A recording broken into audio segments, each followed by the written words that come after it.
Magandang araw po sa inyong lahat mga ka-solar.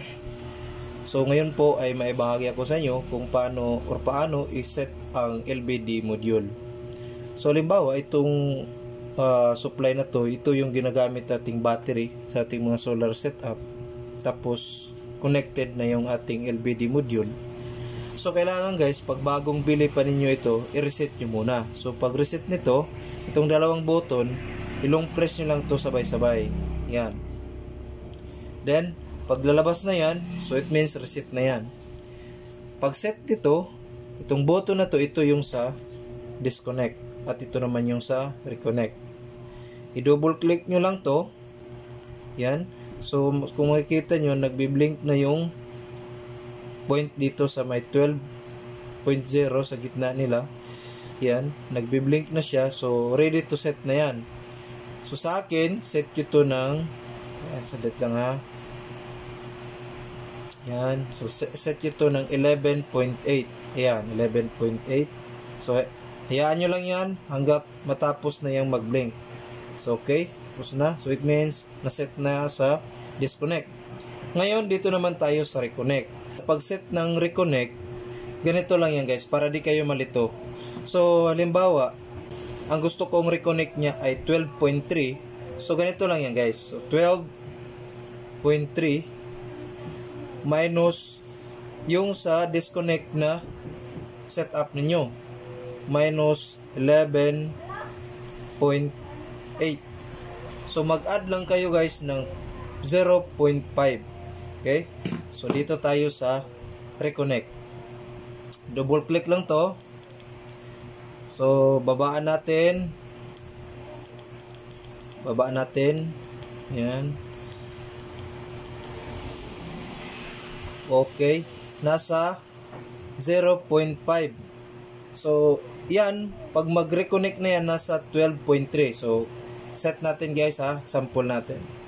So, taasan natin yung voltahe. Okay, tingnan nyo guys. Iilaw to pag mag-reconnect na yung supply. Okay, taasan natin. Ayan. Okay, 12.3, eksakto 12.3. Nagre-reconnect na yung supply. So pagbaba naman yan, dating ng 11.8. Okay, so tama. At dito guys, hindi lang basta yan lang na setup ang gagawin nyo. So para yung ating mga module, hindi agad siya diretso mag-trigger pagdating ng ating linagay na reconnect na 12.3, pwede natin siyang lagyan ng time delay. So long press nyo lang to, ganyan. So mag-set siyang 00. So set natin to 1. Okay, so dito kahit pa umabot na siya ng 12.3, pag hindi pa rin, pagdating ng 12.3, hindi siya agad diretso pag andar. So maghintay pa siya ng 1 minute bago to mag-trigger. So testing natin. Balik natin sa 12.3. Yan, 12.3, 12.4, hindi pa siya nag-trigger. Taasan natin. So hanggang umabot siya ng 12.8, basta hindi pa siya umabot ng na-set mo na minute sa delay, hindi pa siya andar.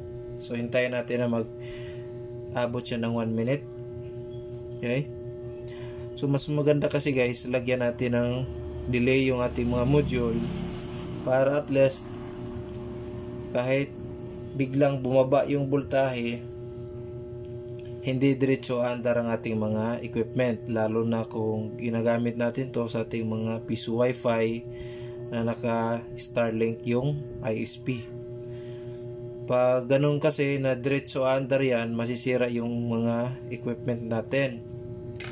So mas mainam na lagyan natin ng time delay para di siya magpitik-pitik, mag on and off. Yan, okay na, umabot na ng 1 minute. So nag on na yung ating LBD module. So baba natin. Balik natin sa kanyang disconnect na 11.8. Ayan, nag-disconnect na siya. So, taasan natin. Dating na, ayan, 12.3. 12.3, yan. So, hintayin natin na mag-reconnect. So, sana itong video to guys makatulong sa inyo, lalo na sa ating mga kapiso wifi dyan na nag-DIY ng mga solar. Okay, so hintayin natin ng 1 minute.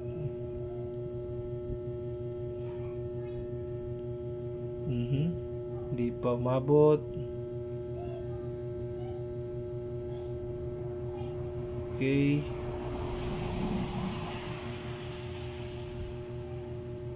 so hintayin lang natin hanggang umabot ng 1 minute.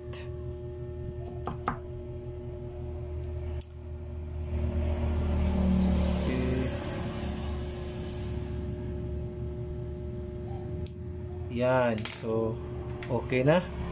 So sana po sa lahat ng mga ka-solar dyan, lalo na sa mga may piso wifi na naka-solar setup, at sana po nakatulong ang video to.